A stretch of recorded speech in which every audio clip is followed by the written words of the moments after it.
Lorsqu'une professeure de psychologie de Harvard a invité le fils de 5 ans d'Elon Musk, X, à participer à une étude sur le développement de l'enfant, elle s'attendait à des réponses classiques de la part du fils de l'un des esprits les plus innovants du monde.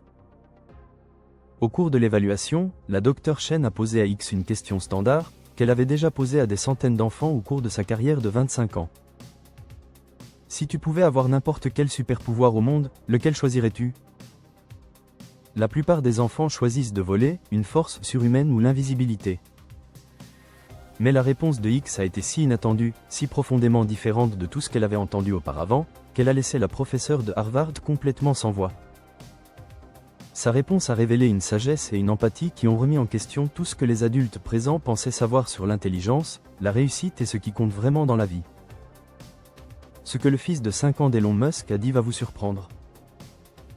L'invitation venait de la Dr Margaret Chen, l'une des professeurs les plus respectées de Harvard dans le développement de l'enfant et psychologie. Elle menait une étude de longue durée sur le développement cognitif d'enfants issus de familles à haut niveau de réussite, et Elon Musk avait accepté que son fils X, 5 ans, participe à ce qui était décrit comme une série d'évaluations informelles et de discussions. La lettre était arrivée au bureau d'Elon 3 semaines plus tôt, sur papier et en tête de l'université Harvard. La Dr Chen avait expliqué son projet de recherche en des termes clairs et simples. Elle étudiait la manière dont des enfants issus de familles ayant des réussites exceptionnelles dans les affaires, les sciences, les arts ou la politique développaient leur compréhension de la réussite, de l'intelligence et de leurs objectifs personnels. L'étude ne comportait aucune évaluation invasive, simplement des conversations douces destinées à comprendre la vision du monde de ses enfants. Elon avait réfléchi soigneusement à la demande. Passionné d'éducation et de développement cognitif, il trouvait le thème de recherche fascinant. Mais il était aussi soucieux de la vie privée de ses enfants et voulait éviter de leur mettre trop de pression. Après en avoir discuté avec la mère de X et obtenu son accord, il a accepté une seule session en convenant qu'il déciderait d'une éventuelle poursuite selon la manière dont X vivrait l'expérience. Le jour venu, alors qu'Elon guidait son fils à travers le prestigieux campus de Harvard par une fraîche matinée d'automne, il se demanda quelle révélation la Dr Chen pourrait tirer de leur conversation. X marchait à ses côtés, sa petite main dans celle de son père, observant les vieux bâtiments majestueux et les étudiants pressés, sac à dos et tasse de café à la main.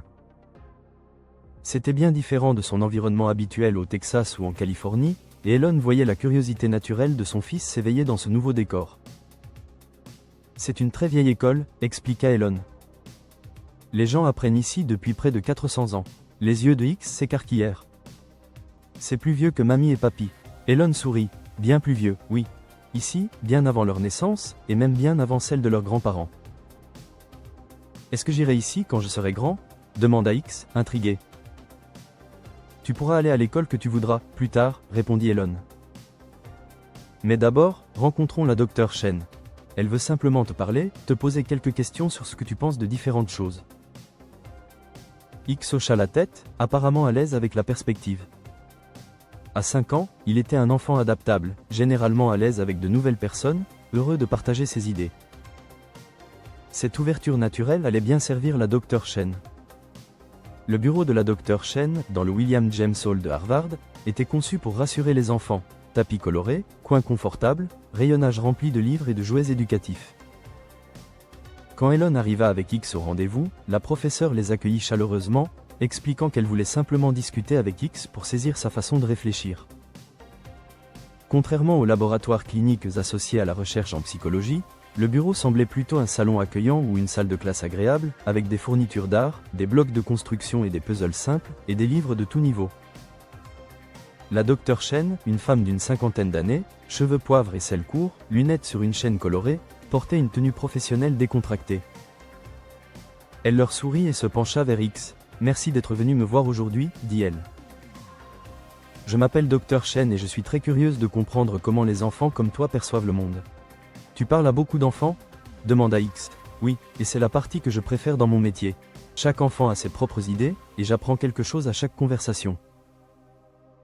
Se tournant vers Elon, vous pouvez assister à toute la séance, Monsieur Musk. À cet âge, la présence d'un parent rassure souvent, tout en précisant que les questions seraient adressées à X, il n'y a ni bonne ni mauvaise réponse, rassura-t-elle. Elle invita ensuite X à choisir où s'asseoir et à utiliser le matériel. Certains enfants aimaient dessiner ou construire tout en parlant. Elon s'installa près de la fenêtre, X s'assit en tailleur sur un tapis, attiré d'emblée par des blocs en bois. La Dr. Chen demanda la permission d'enregistrer la conversation. Comme ça, je pourrais me souvenir de tout ce que tu me diras sans avoir à tout écrire. D'accord, acquiesça X en empilant déjà les blocs. Papa aussi enregistre parfois ses réunions importantes. La Dr. Chen commença par des questions simples sur les activités préférées de X, ses amis, sa famille, instaurant un climat de confiance avant d'aborder des sujets plus complexes. Qu'est-ce que tu aimes faire pour t'amuser? J'aime construire des choses, lire des livres sur les animaux et l'espace. Et parfois, papa et moi faisons des expériences scientifiques dans la cuisine. Et as-tu des amis avec qui tu joues? Oui, à l'école. On joue aux robots à la récré, ils viennent parfois chez moi, et j'ai aussi des frères et sœurs, certains sont plus grands. La Dr. Chen notait les réponses, posait des questions sur l'école ou la famille, guidant la discussion d'un ton doux et naturel. Peu à peu, X gagnait en confiance et en aisance. Après une quinzaine de minutes, elle aborda des sujets plus abstraits. X, selon toi, qu'est-ce que ça veut dire être intelligent? C'est savoir beaucoup de choses, répondit-il simplement. C'est une façon d'être intelligent. Il y en a d'autres selon toi? X réfléchit, c'est comprendre comment réparer quelque chose quand ça casse. Bonne réponse. Tu trouves que ton papa est intelligent? Oui, il sait construire des voitures, des fusées, plein de choses. Et toi, tu te trouves intelligent? X hausse les épaules. Je suis bon pour retenir les noms de dinosaures, mais je ne sais pas encore faire mes lacets, donc je ne suis pas intelligent en tout. La Dr. Chen sourit à cette honnête auto-évaluation. C'est très réfléchi. Être intelligent pour certaines choses et en apprendre d'autres, c'est pareil pour tous, même les adultes. La discussion aborda l'apprentissage, la résolution de problèmes, la réussite. X répondait avec le regard concret et direct de son âge, influencé par son environnement proche. Qu'aimerais-tu faire plus tard? X réfléchit sérieusement, construire des choses comme papa. Ou être médecin pour aider les animaux malades. Ou faire des films. Je ne sais pas encore. C'est bien de penser à plusieurs possibilités, tu as le temps, répondit la Dr. Chen. Puis elle posa la fameuse question, si tu pouvais avoir n'importe quel super pouvoir au monde, lequel choisirais-tu? C'était une question phare de son protocole, révélatrice de la personnalité des enfants. Les réponses sont souvent voler, super force, invisibilité, toutes révélant peur et désir de maîtrise personnelle. X s'arrêta de jouer, réfléchit, et donna une réponse qui stupéfia les adultes. Je voudrais pouvoir rendre les gens tristes heureux. Reprenant calmement sa construction, comme si c'était évident. La Dr. Chen fut interloquée. En 25 ans, les enfants choisissaient toujours des pouvoirs pour eux-mêmes, jamais pour les autres. Elle s'assura que l'enregistrement fonctionnait, cette réponse méritait analyse. Pourquoi ce choix? Parce que quand on est triste, on ne peut pas profiter des bonnes choses. Par exemple, quand maman était triste après son divorce avec papa, elle ne souriait même pas à mes dessins. Mais quand elle est redevenue heureuse, elle riait à mes blagues. La sincérité de X bouleversa la Dr. Chen et toucha Elon, qui comprit que son fils avait perçu la tristesse de sa mère et en avait été affecté. Plus encore, X avait saisi que le bonheur émotionnel conditionne la capacité à profiter du quotidien, une leçon que beaucoup d'adultes n'apprennent jamais. Et comment utiliserais-tu ce pouvoir? Demanda la Dr. Chen. J'irai voir les gens tristes et les aiderai à se souvenir des bonnes choses. Par exemple, quelqu'un qui perd son travail, je lui rappellerai qu'il y a des gens qui l'aiment. Quelqu'un de solitaire, je lui ferai voir qu'on a toujours besoin d'amis.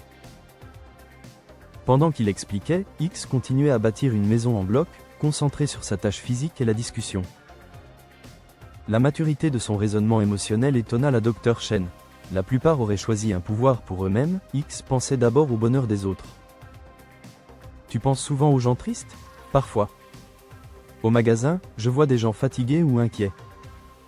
À la télé, on voit des gens qui ont perdu leur toit ou n'ont pas assez à manger. Papa dit vouloir aider à régler ses problèmes avec son travail, mais je crois que les gens ont aussi besoin de quelqu'un qui les réconforte en attendant. La Dr. Chen, habituée à distinguer besoins pratiques et besoins émotionnels, fut impressionnée par cette capacité rare à 5 ans. C'est très sage comme façon de voir les choses. Où as-tu appris ça? Je remarque quand quelqu'un est triste. Et j'aime quand quelqu'un m'aide à aller mieux aussi, répondit X, l'air de considérer cela comme normal. Se tournant vers Elon, la Dr. Chen confia n'avoir jamais rencontré un enfant qui souhaitait uniquement soulager la souffrance émotionnelle d'autrui. La plupart sont naturellement centrés sur eux-mêmes à cet âge. Ce niveau d'empathie est très rare. Elon, touchée, admit apprendre ce jour-là des choses ignorées sur son fils. La docteure Chen retourna à X qui achevait sa maison en bloc. Qu'as-tu construit là? Une maison où les gens tristes viendraient pour se souvenir de moments heureux. Il y a une grande cuisine pour cuisiner les plats préférés, des fenêtres pour voir le soleil, des fauteuils pour raconter de bonnes histoires. Un jardin pour planter des fleurs et les regarder pousser, une pièce avec des photos de bons souvenirs, et un endroit pour faire de l'art ou de la musique pour aller mieux. Face à tant de bonté, la professeure fut à court de mots. Jamais un enfant n'avait spontanément créé quelque chose pour apporter du réconfort aux autres. C'est magnifique. Beaucoup aimeraient un endroit comme ça, déclara-t-elle honnêtement. Peut-être que je pourrais construire des endroits comme ça pour de vrai plus tard, sourit X. La session toucha à sa fin, la docteure Chen remercia X de sa générosité. Elle se sentit finalement avoir autant appris qu'elle avait évalué. Tu m'as enseigné quelque chose d'important sur la gentillesse, dit-elle alors qu'il s'apprêtait à partir. Quoi? Demanda X, curieux. Que le plus grand pouvoir est d'aider les autres à se sentir moins seuls. C'est ce que dit maman, tout le monde a besoin que quelqu'un s'occupe de lui. En quittant le campus, la docteure Chen trouva X remarquable par son intelligence émotionnelle et son empathie. Ces qualités sont essentielles pour créer de véritables liens humains, expliqua-t-elle à Elon, qui admit se concentrer sur le développement intellectuel de X, mais moins sur ses forces émotionnelles. C'est fréquent chez les parents très intellectuels, mais ces capacités sont aussi importantes, rassura la docteure Chen. Elle insista, l'intelligence émotionnelle est le fondement des relations épanouies et du leadership. Elon repartit, chamboulé, fier de la profondeur de compassion et de sagesse révélée par son fils. De retour à l'hôtel, X demanda, « Est-ce que j'ai bien répondu? Bien? Tu as fait bien mieux. Tu as montré une intelligence rare, celle qui voit quand les autres ont besoin d'aide et veulent la leur apporter, répondit Elon. Après cette intense session, X réclama une glace. Ils partagèrent ce plaisir simple, discutant de l'avenir. Tu crois que je pourrais vraiment aider les gens tristes en grandissant? Tu le fais déjà, juste en étant gentil et attentif. Plus tard tu trouveras encore d'autres façons, comme médecin, enseignant, artiste, ou en bâtissant de vrais lieux comme ta maison en bloc. Le monde a besoin de tels endroits. De retour chez lui, Elon porta un nouveau regard sur son fils, valorisant désormais sa capacité d'empathie autant que ses prouesses intellectuelles. Il remarqua que ce n'était pas un trait isolé, X manifestait naturellement attention et compassion envers les autres. 3 mois plus tard, recevant le rapport de recherche préliminaire, Elon ressentit une grande fierté. Son intelligence émotionnelle et son empathie sont exceptionnelles, écrivait la docteure Chen, sa compréhension intuitive de la souffrance humaine et son désir instinctif de la soulager sont très rares à cet âge. Le choix de X, se concentrant sur le bien-être d'autrui plutôt que sur soi, témoignait d'une conception de la vie fondée sur la connexion humaine. Cette inclination à prendre soin d'autrui influença plus tard toutes ses relations et ses choix de vie. Pour Elon, cette journée marqua une révélation. Au-delà de la technologie et de la réussite professionnelle, l'œuvre la plus importante pourrait bien être d'aider les autres à ne pas se sentir seuls dans leur tristesse, le plus grand super-pouvoir de tous.